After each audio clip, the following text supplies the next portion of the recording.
Bonjour à tous, c'est Mélie sans Mélo, on se retrouve pour une nouvelle présentation et ça va être une présentation spéciale graphique parce que ça fait longtemps que je vous en ai pas fait et du coup j'accumule les graphiques et il y en a quelques-uns, en fait tous dont j'aimerais bien vous parler. On va commencer par Beyond the Clouds puisque j'ai terminé la série, j'ai lu les 5 d'ailleurs, pourquoi ils sont pas dans le bon ordre, hop, voilà. Du 1 au 5. Donc c'est une saga terminée. Beyond the Clouds, moi j'avais commencé à les lire il y a... En fait je les ai mis comme ça mais c'est pas du tout... C'était dans le bon sens de... j'ai commencé à les lire il y a longtemps. À la sortie du premier je crois. Puis j'ai été à jour sur le 1, le 2. Et puis après j'ai un peu laissé tomber parce que c'était ma petite sœur qui les achetait. Et il se trouve que nous ne vivions plus ensemble. Et en fait ce qui m'avait fait complètement craquer moi c'était la couverture évidemment, les dessins que je trouve, enfin voilà, c'est un chara design qui me convient parfaitement et je les trouve tous, alors en tout cas le travail qui est fait sur les couves est sublime. Non mais regardez celui-ci quoi, voilà hein, donc le tome 3 donc on y est, voilà. Donc voilà, c'est vraiment les couvertures qui m'ont attirée et cette histoire d'une petite fille tombée du ciel à qui il manque une aile et qui est aidée par un jeune garçon dont j'ai oublié le nom, Théo, voilà, tout simplement Théo, qui va essayer de lui rendre sa capacité à voler et la protéger aussi puisque forcément elle attire certaines convoitises. Donc déjà le pitch de base me plaisait de ouf, le chara design est incroyable, je vous l'ai dit. Maintenant, alors je suis contente d'avoir enchaîné les 5 tomes parce que je pense que si je ne les avais pas enchaînés, je n'aurais pas tout terminé. Les 2 premiers tomes m'ont beaucoup plu et je pense qu'après il y a un petit penchant de moins bien, sauf peut-être, je sais plus si c'est dans le 4e ou le 5e, qu'on a des éléments de réponse sur d'où vient la petite. C'est Mia je crois, quand on a des éléments de réponse sur... d'où elle vient, c'est déjà un peu plus sympa, mais sinon c'est vrai que ça part dans quelque chose, enfin ça part pas exactement dans la direction où j'attendais. Moi je pensais qu'au-delà d'avoir ces réponses, on allait découvrir autre chose, un autre monde, parce que là on est sur une quête du coup d'identité hein, qui est vraiment très courte. Et qui moi ne me satisfait pas entièrement. Cela dit voilà, ça reste très très beau, c'est court, ce qui est un avantage de mon point de vue. Mais du coup ça a l'inconvénient de cet avantage, c'est que on creuse peut-être finalement pas tout. Je m'attendais vraiment à quelque chose qui s'apparente un peu au Château dans le ciel, je sais pas si vous l'avez vu, de Miyazaki. Et finalement non.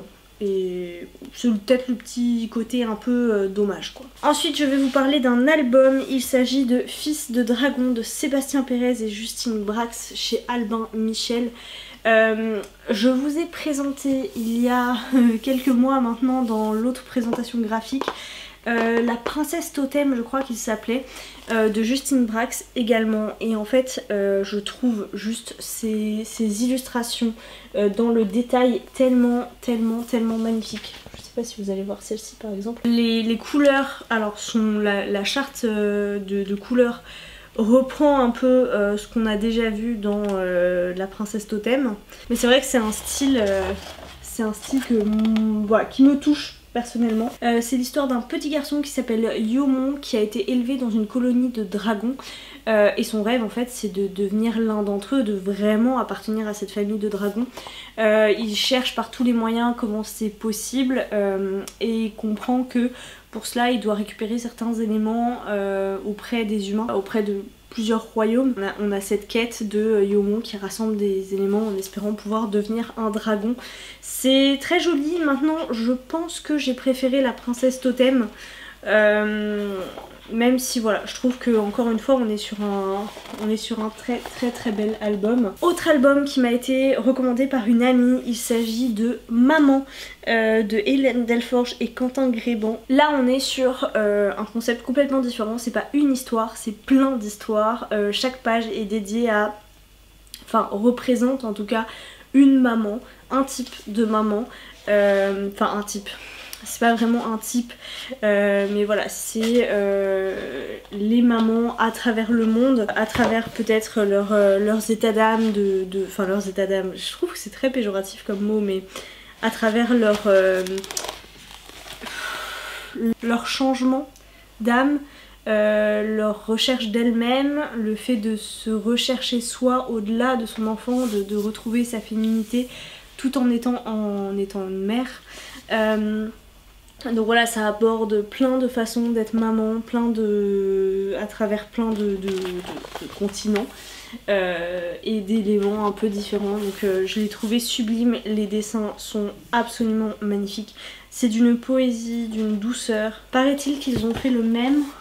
Enfin qu'ils ont fait le même, alors je sais pas si c'est le même dessinateur. Le même est sorti mais pour les papas cette fois, donc je pense que je me l'offrirai parce qu'il est vraiment très beau, plein de poésie, plein de douceur, donc je le recommande vraiment. Ensuite une BD, vous savez que je l'ai depuis que j'ai gagné un concours, c'était dans un concours Brajlon je crois, à l'occasion de la sortie, bah non Dracou, suis-je bête, c'est Dracou, à l'occasion de la sortie de cette BD, donc c'est Le Paris des Merveilles de Pierre Pével et illustré par Willem, donc là c'est la première partie du premier tome, Les Enchantements d'Ambremer. Alors au niveau du dessin, hein, rien à dire, moi j'avais beaucoup aimé les artilleuses hein, de toute façon, donc je trouve qu'on arrive à se représenter très bien le Paris des années 1900, c'est tout début 1900. Donc voilà, en ça il n'y a rien à dire. En revanche, j'ai été complètement perdue dans ce tome. Alors ma lecture du Paris des Merveilles commence à remonter depuis... ça fait un sacré paquet de temps. Et je pense que si je l'avais pas lu du tout, j'aurais été encore plus perdue. Il y a un truc qui fait qu'il est, je trouve, très dur de saisir les différents complots et qui est qui. Il y a beaucoup de personnages. Alors en illustration du coup on arrive à se les représenter hein, puisque c'est pas que des noms, mais personnellement c'est peut-être quelque chose qui me convient moins. Donc j'ai été moins séduite par cette BD que je ne l'ai été par Les Artilleuses qui était quelque chose de nouveau dans cet univers. Donc je vais m'en séparer de celle-ci parce que je ne pense pas faire la collection 2 par tome, donc ce serait 6 BD. J'en ai pas le besoin, sachant que j'ai déjà lu les romans. Après pour découvrir l'univers de façon graphique ça peut être un plus, mais dans ce cas là Les Artilleuses font aussi bien l'affaire avec quelque chose de complètement nouveau. Moi ça me convenait pas. On repart sur un album. J'ai complètement craqué quand j'ai vu la couverture. C'est Le Printemps, Petit ours de Ellie Woolard, Bryony May Smith. Juste la couverture, voilà. Donc en fait ça va être... Oh là, regardez comme c'est beau. C'est l'histoire d'un petit ourson qui sort de son hibernation et à l'arrivée du printemps cherche un ami et il n'arrive pas à en trouver. Donc il va rencontrer des lapins, il va rencontrer des oiseaux et il essaye de les imiter, mais vraiment pas moyen de se joindre à qui que ce soit. Il essaye également de se joindre à des loups. Mais voilà, il n'y a rien qui fonctionne, il n'arrive pas à se faire un ami durable et décide donc d'être ami avec ce qui lui semble être un caillou qu'il ramasse. Et en fait à travers ces étapes de recherche, on va voir petit à petit la fonte des neiges et l'arrivée du printemps et l'éclosion d'une belle amitié. Donc voilà, très joli album, moi je l'ai complètement craqué pour les dessins. Maintenant pour l'histoire en elle-même, je sais pas, est-ce que ça apporte... je pense que j'ai peut-être pas assez réfléchi à ce que ça pourrait apporter, mais bon voilà, c'est pas non plus le truc de l'année. Il y en a d'autres je crois qui sont sortis sur les saisons avec le même couple, illustrateur et auteur. Donc je me pencherai sur le sujet. Maintenant c'est plus parce que il est très beau et les dessins moi me touchent énormément. Il ne me reste plus qu'un à vous présenter puisque j'ai décidé finalement de scinder cette vidéo en deux puisque j'ai pas encore fini ma pile à lire de graphique et j'aime bien vous les présenter tous d'un coup. Il s'agit de Les Contes de la Nuit, la mousse et sa chatte de Michel Oslo. Donc là ça porte très bien son nom, c'est très clairement un conte avec une jolie morale à la fin. Je sais pas si vous êtes familier du travail de Michel Oslo, pour le coup moi je le connais mais vraiment en tant que... enfin plus dans le film d'animation.